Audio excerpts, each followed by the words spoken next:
Continuing a double-barreled detective story by Mark Twain. I will obey, mother. I believe it, my child. The preparations are all made. Everything is ready. Here is a letter of credit. Spend freely. There is no lack of money. At times you may need disguises. I provided them. Also some other conveniences. She took from the drawer of the typewriter table several squares of paper. They all bore these typewritten words: $10,000 reward. It is believed that a certain man who is wanted in an eastern state is sojourning here. In 1880, in the night, he tied his young wife to a tree by the public road, cut her across the face with a cowhide, and made his dogs tear her clothes from her, leaving her naked. He left her there and fled the country. A blood relative of hers has searched for him for 17 years. Address dot dot dot dot dot dot dot dot dot dot dot dot post office. The above reward will be paid in cash to the person who will furnish the seeker in a personal interview the criminal's address. When you have found him and acquainted yourself with his scent, you will go in the night and placard one of these upon the building he occupies, and another one upon the post office or in some other prominent place. It will be the talk of the region. At first you must give him several days in which to force a sale of his belongings at something approaching their value. We will ruin him by and by, but gradually. We must not impoverish him at once, for that could bring him to despair and injure his health, possibly kill him. She took 3 or 4 more typewritten forms from the drawer, duplicates, and read one. 18 to Jacob Fuller. You have days in which to settle your affairs. You will not be disturbed during that limit, which will expire at M on the You must then move on if you're still in the place after the named hour. I will placard you on all the dead walls detailing your crime once more, and adding the date, also the scene of it, with all names concerned, including your own. Have no fear of bodily injury. It will in no circumstances ever be inflicted upon you. You brought misery upon an old man and ruined his life and broke his heart. What he suffered, you are to suffer. You will add no signature. He must receive this before he learns of the reward placard, before he rises in the morning, lest he lose his head and fly the place, penniless.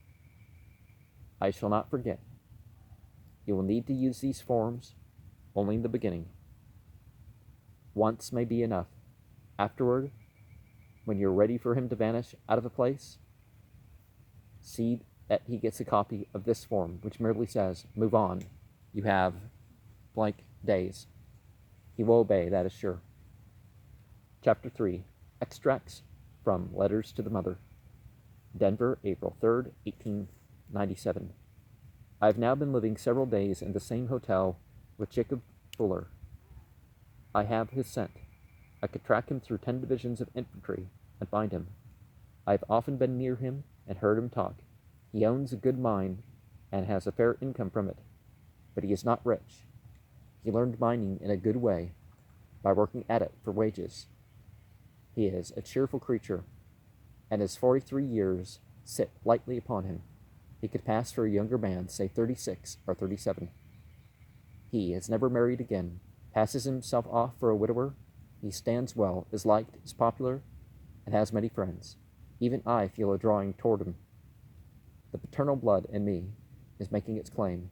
How blind and unreasoning and arbitrary are some of the laws of nature. The most of them, in fact. My task is become hard now, you realize it.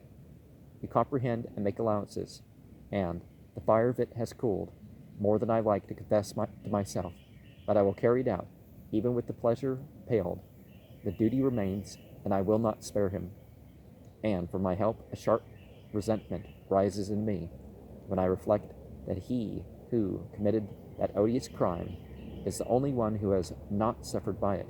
The lesson of it has manifestly reformed his character, and in the change he is happy. He, the guilty party, is absolved of all suffering. You, the innocent, are borne down with it. But be comforted, he shall harvest his share. Silver Gulch, May 19th. I placarded Form Number 1 at midnight of April 3rd. An hour, I slipped Form Number 2 under his chamber door, notifying him to leave Denver at or before 11:50, the night of the 14th. Some late bird of a reporter stole one of my placards, then hunted the town over and found the other one and stole that. In this manner, he accomplished what the profession call a scoop. That is, he got a valuable item and saw to it that no other paper got it. And so his paper, the principal one of the town, had it in glaring type on the editorial page in the morning, followed by a Vesuvian opinion of our wretch, a column long, which wound up by adding $1,000 to our reward on the paper's account. The journals out here know how to do the noble thing when there's business in it. At breakfast, I occupied my usual seat, selected because it afforded a view of Papa Fuller's face. It was near enough for me to hear the talk that went on at his table. 75 or 100 people were in that room, and all discussing that item, and saying they hoped the seeker would find that rascal and remove the pollution of his presence from the town with a rail or a bullet or something. When Fuller came in, he had the notice to leave folded up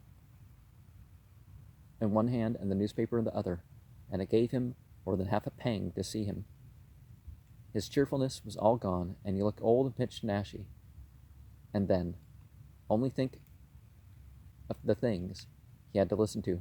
Mama, he heard his own unexpecting friends describe him with epithets and characterizations drawn from the very dictionaries and phrase books of Satan's own authorized editions down below. And more than that, he had to agree with the verdicts and applaud them. His applause tasted bitter in his mouth, though he could not disguise that from me, and it was observable that his appetite was gone. And he only nibbled. He couldn't eat. Finally, a man said, "It is quite likely that the relative is in the room and hearing what this town thinks of that unspeakable scoundrel. I hope so." Ah, dear, it was pitiful the way that Fuller winced and glanced around, scared. He couldn't endure any more, and got up and left. During several days, he gave out that he had bought a mine in Mexico and wanted to sell out and go down there as soon as he could, and give the property his personal attention. He played his cards well, said he would take 40,000, a quarter in cash, the rest in safe notes, but that, as he greatly needed money on account of his new purchase, he would diminish his terms for cash in full. He sold out for 30,000, and then, what do you think he did? He asked for greenbacks, and took them, saying the man in Mexico was a New Englander with a head full of crochets, and preferred greenbacks to gold or drafts. People thought it queer, since a draft on New York could produce greenbacks quite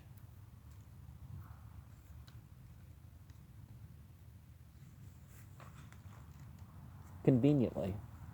There was talk of this odd thing, but only for a day. That's as long as any topic lasts in Denver. And yeah, apparently people don't. The whole James Mason thing, I guess it was a talk in Denver for a day or two here, but most people in Denver have no clue who that guy is. Not related to this. I was watching all the time. As soon as the sale was completed and money paid, which was on the 11th, I began to stick to Fuller's track without dropping it for a moment. That night, number 12 for it, was a little past midnight. I tricked him to his room, which was 4 doors from mine in the same hall. Then I went back and put on my muddy day laborer disguise, darkened my complexion, and sat down in my room in the gloom, with a gripsack handy, with a change in it, and my door ajar, for I suspected that the bird would take wing now. In half an hour an old woman passed by, carrying a grip. I caught the familiar whiff and followed with my grip, for it was Fuller. He left the hotel by a side entrance, and at the corner he turned up an unfrequented street and walked 3 blocks in a light rain and a heavy darkness, and got into a 2-house hack, which of course was waiting for him by appointment. I took a seat uninvited on the trunk platform behind him, and we drove briskly off. We drove 10 miles, and the hack stopped at a way station and was discharged. Fuller got out and took a seat on a barrel under the awning. As far as he could get from the light, I went inside and watched the ticket office. Fuller bought no ticket. I bought none. Presently, a train came along, and he boarded a car. I entered the same car at the other end, and I came down the aisle and took the seat behind him. When he paid the conductor and named his objective point, I dropped back several seats while the conductor was changing a bill, and when he came to me, I paid the same place about 100 miles westward. From that time, for a week on end, he led me a dance. He traveled here and there and yonder, always on a general westward trend, but he was not a woman after the first day. He was a laborer, like myself, and wore bushy false whiskers. His outfit was perfect, and he could do the character without thinking about it, for he had served the trade for wages. His nearest friend could not have recognized him. At last he located himself here, the obscurest little mountain camp in Montana. He has a shanty and goes out prospecting daily, is gone all day, and avoids society. I am living at a miner's boarding house, and it is an awful place. The bunks, the food, the dirt, everything. We have been here 4 weeks, and in that time I have seen him but once. But every night I go over his track and post myself. As soon as he engaged a shanty here, I went to a town 50 miles away and telegraphed that Denver hotel to keep my baggage till I should send for it. I need nothing here but a change of army shirts, and I brought that with me. Silver Gulch, June 12th. The Denver episode has never found its way here, I think. I know the most of the men in camp, and they have never referred to it, at least in my hearing. Fuller doubtless feels quite safe in these conditions. He has located a claim 2 miles away in an out-of-the-way place in the mountains. It promises very well, and he is working it diligently. Ah, but the change in him! He never smiles, and keeps quite to himself, consorting with no one. He who was so fond of company and so cheery only 2 months ago. I have seen him passing along several times recently, drooping forlorn, the spring gone from his step, a pathetic figure. He calls himself David Wilson. I can trust him to remain here until we disturb him. Since you insist, I will banish him again, but I do not see how he can be unhappier than he already is. I will go back to Denver and treat myself to a little season of comfort and edible food and durable beds and bodily decency, and then I will fetch my things and notify poor Papa Wilson to move on. Denver, June 19th. They miss him here. They all hope he is prospering in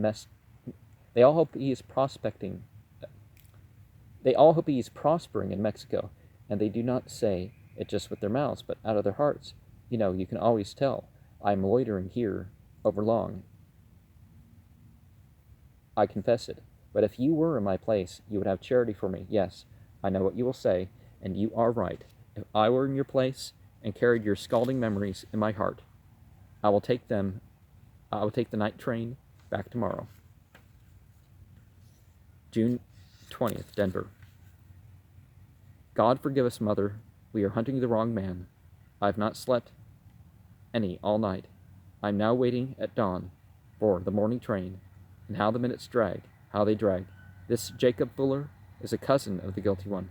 How stupid we have been not to reflect that the guilty one would never again wear his own name after that fiendish deed. The Denver Fuller is 4 years younger than the other one.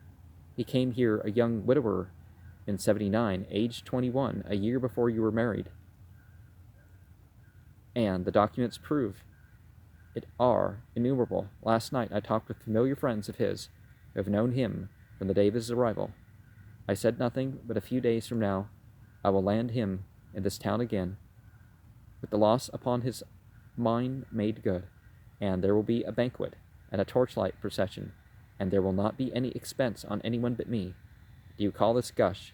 I am only a boy, as you well know. It is my privilege. By and by, I shall not be a boy any more. Mother, Silver Gulch, July 3rd. Mother, he is gone, gone and left, no trace. The scent was cold when I came. Today I am out of bed for the first time since.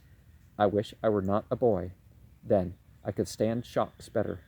They all think he went west. Well, nowadays, people would, oh, that means you must not be a boy, and you need assignment surgery, and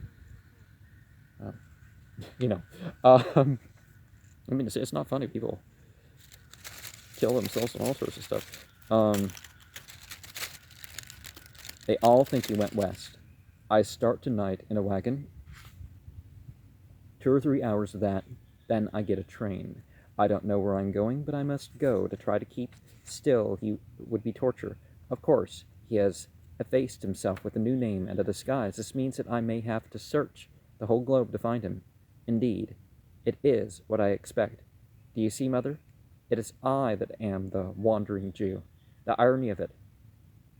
We arrange that for another. Think of the difficulties, and there would be none if only I could advertise for him. But if there is any way to do it that would not frighten him, I have not been able to think it out. I have tried till my brains are addled. If the gentleman who lately bought a mine in Mexico and sold one in Denver will send his address to whom, Mother, it will be explained to him that it was all a mistake, his forgiveness will be asked, and a full reparation made for a loss which he sustained in a certain matter. Do you see? He would think it a trap. Well, anyone would. If I should say, it is now known that he was not the man wanted, but another man, a man who once bore the same name, but discarded it for good reasons. Would that answer? But the Denver people would wake up and then say, oh ho, and they would remember about the suspicious greenbacks and say, why did he run away if he wasn't the right man? It is too thin. If I failed to find him, he would be ruined there. There, where there is no taint upon him now. You have a better head than mine. Help me. I have one clue, and only one. I knew his handwriting.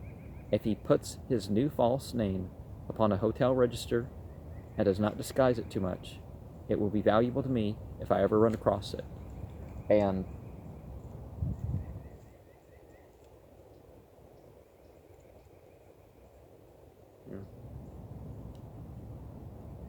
San Francisco, June 28, 1898. You already know how well I have searched the states from Colorado to the Pacific, and how nearly I came to getting him once. Well, I have had another close miss. It was here yesterday. I struck his trail hot on the street and followed it on a run to a cheap hotel. That was a costly mistake. A dog would have gone the other way, but I am only part dog and can get very humanly stupid when excited. He had been stopping in that house 10 days. I almost know now that he stops long nowhere the past 6 or 8 months, but is restless and has to keep moving. I understand that feeling, and I know what it is to feel it. He still uses the name he had registered when I came so near catching him 9 months ago, James Walker. Doubtless the same he adopted when he fled from Silver Gulch, an unpretending man, and has small taste for fancy names. I recognized the hand easily through its slight disguise. A square man, and not good at shams and pretenses. They said he was just gone on a journey, left no address, didn't say where he was going, looked frightened when asked to leave his address, and no baggage, but a cheap valise, carried it off on foot. A stingy old person, and not much loss to the house. Old, I suppose he is now. I hardly heard. I was there but a moment. I rushed along his trail, and it led me to a wharf. Mother, the smoke of the steamer he had taken was just fading out on the horizon. I should have saved half an hour if I had gone in the right direction at first. I could have taken a fast tug and should have stood a chance of catching that vessel. She is bound for Melbourne. And one of the things, even if you don't know about lynch mobs and stuff like this, just because you are innocent doesn't mean that when people have it out to get you, particularly when they call, an involvement of the crowd, that you're going to be safe. Oh, well, you're the wrong man. No one would flee the police or anything else. That no, because of what could happen in the jails or whatnot is plenty to always flee the police. I'm not saying you flee the police, because I was raised to think that would get you shot. I guess if you're not white, that's not what they tell you. But if you are, that's what they tell you. So when we were kids, if we were, there was always somebody like vandalizing or something. So we were always like, I mean, not saying it was me or, I was supporting someone with it, but, you wanted to stay around and talk to the policeman if he said that something was up, right? Because, it wasn't worth dying over, you didn't think. Hope Canyon, California, October 3rd, 1900.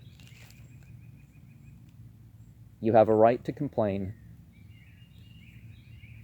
A letter a year is a paucity.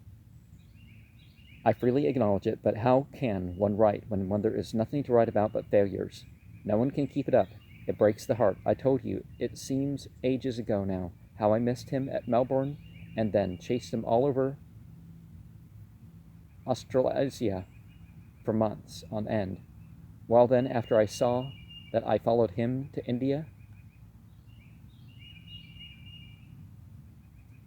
almost saw him in Bombay, traced him all around to Baroda, Rawalpindi, Lucknow, Lahore,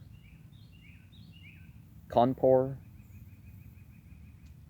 Allahabad, Calcutta, Madras, everywhere, week after week, month after month, through the dust and swelter, always approximately on his track, sometimes close upon him, yet never catching him, and down to Ceylon, and then to, never mind, by and by I will write it all out. I chased him home to California and down to Mexico, and back again to California. Since then I have been hunting him about the state from the 1st of last January down to a month ago. I feel almost sure he is not far from Hope Canyon. I traced him to a point 30 miles from here, but there I lost the trail. Someone gave him a lift in a wagon, I suppose. I'm taking a rest now, modified by searchings for the lost trail. I was tired to death, mother, and low-spirited, and sometimes coming uncomfortably near to losing hope. But the miners in this little camp are good fellows, and I'm used to their sort this long time back, and their breezy ways freshen a person up and make him forget his troubles. I have been here a month. I am cabining with a young fellow named Sammy Hillier, about 25, the only son of his mother, like me, and loves her dearly, and writes to her every week, part of which is like me. He is a timid body, and in the matter of intellect, well, he cannot be depended upon to set a river on fire. But no matter, he is well liked, he is good and fine, and it is meat and bread, and rest and luxury to sit and talk with him, and have a comradeship again. I wish James Walker could have it. He had friends, he liked company. That brings up the picture of him, the time that I saw him last, the pathos of it. It comes before me often and often. At that very time, poor thing, I was girding up my conscience to make him move on again. Hellier's heart is better than mine, better than anybody's in the community, I suppose, for he is the one friend of the black sheep of the camp, Flint Buckner, and the only man Flint ever talks with or allows to talk with him. He says he knows Flint's history, and that it is trouble that he has made him what he is, and so one ought to be as charitable towards him as one can. Now none but a pretty large heart could find space to accommodate a lodger like Flint Buckner. From all I hear about him outside, I think that this one detail will give you a better idea of Sammy's character than any labored-out description I could furnish you of him. In one of our talks, he said something about like this: Flint is a kinsman of mine, and he pours out all his troubles to me, empties his breast from time to time, or I reckon it would burst. There couldn't be any unhappier man. Archie Stillman, his life had been made up of misery of mind. He isn't near as old as he looks. He has lost the feel of reposefulness and peace, years and years ago. He doesn't know what good luck is, never has had any. Often says he wishes he was in the other hell. He is so tired of this one. Yeah, out of the pan into the fire, right? But difficulty can bring people towards different ignorances, right? Chapter 4. No real gentleman will tell the naked truth in the presence of ladies. I don't know about that, but it was a crisp and spicy morning in early October. The lilacs and laburnums lit with the glory fires of autumn, hung burning and flashing in the upper air. A fairy bridge, provided by kind nature for the wingless wild things that have their homes in the treetops and would visit together, the larch and the pomegranate flung the purple and yellow flames in brilliant, broad splashes along the slanting sweep of the woodland. The sensuous fragrance of innumerable deciduous flowers rose up upon the swooning atmosphere. Far in the empty sky, a solitary esophagus slept upon motionless wing. Everywhere brooded stillness, serenity, and the peace of God. October is the time, 1900. Hope Cannon is the place, a silver mining camp, away down in the Esmeralda region. From the Springfield Republican, April 12, 1902. To the editor of the Republican, one of your citizens has asked a question about the esophagus, and I wish to answer him through you.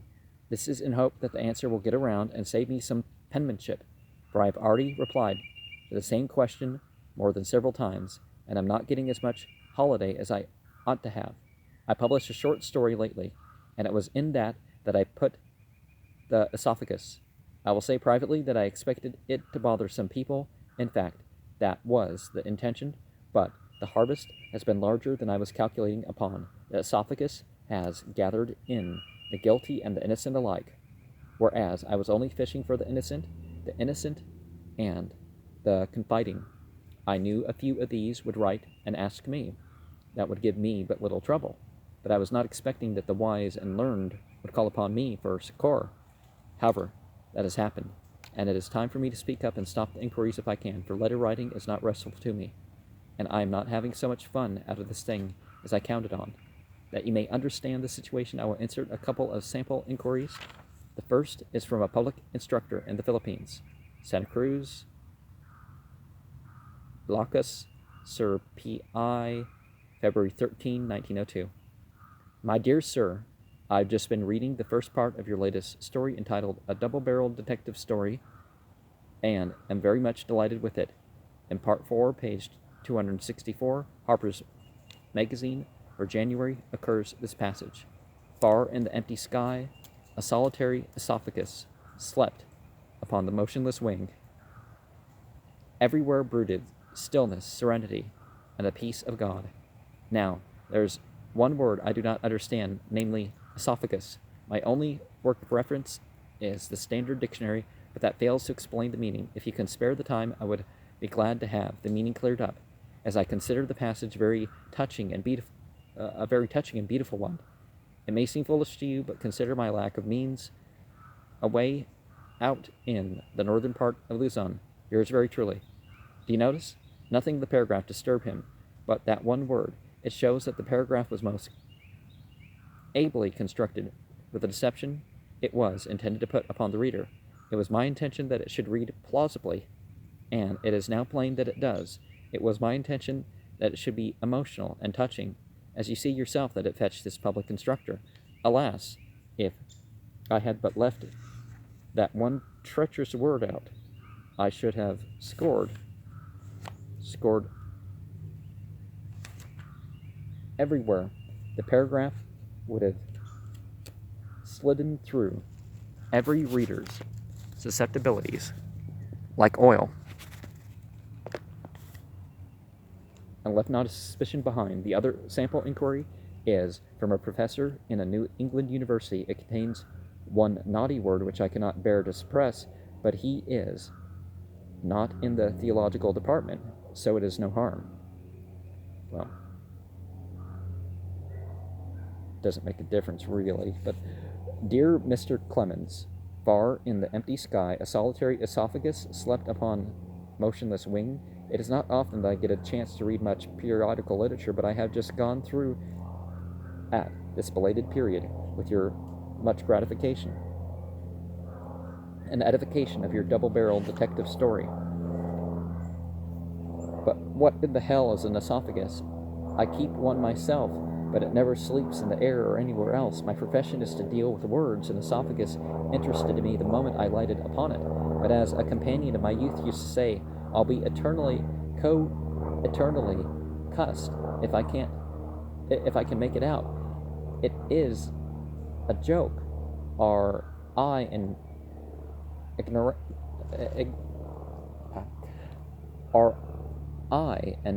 ignoramus? Between you and me, I was almost ashamed of having fooled that man, but for pride's sake, I was not going to say so. I wrote and told him it was a joke, and that is what I'm now saying to my Springfield Inquirer. And I told him to carefully read the whole paragraph, and he would find not a vestige of sense in any detail of it.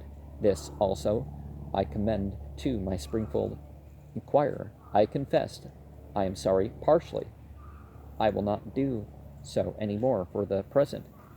Don't ask me any more questions. Let the esophagus have a rest on his same old motionless wing. Mark Twain.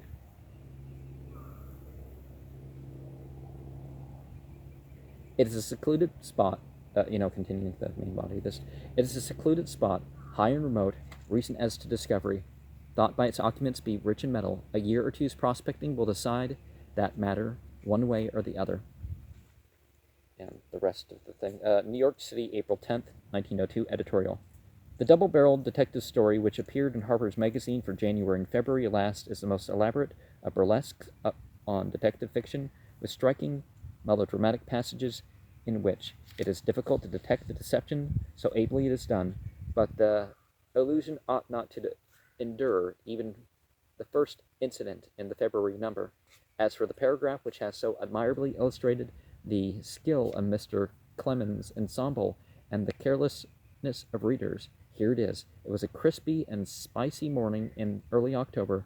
The lilacs and laburnums lit with the glory fires of autumn hung burning and flashing in the upper air. A fairy bridge provided by kind nature for the wingless wild things which have their home in the treetops and would visit together. The larch and the pomegranates flung their purple and yellow flames in brilliant, broad splashes along the slanting sweep of the woodland. The sensuous fragrance of innumerable deciduous flowers rose upon the swooning atmosphere. Far into the empty sky, a solitary esophagus slept upon motionless wings. Everywhere brooded stillness, serenity, and the peace of God.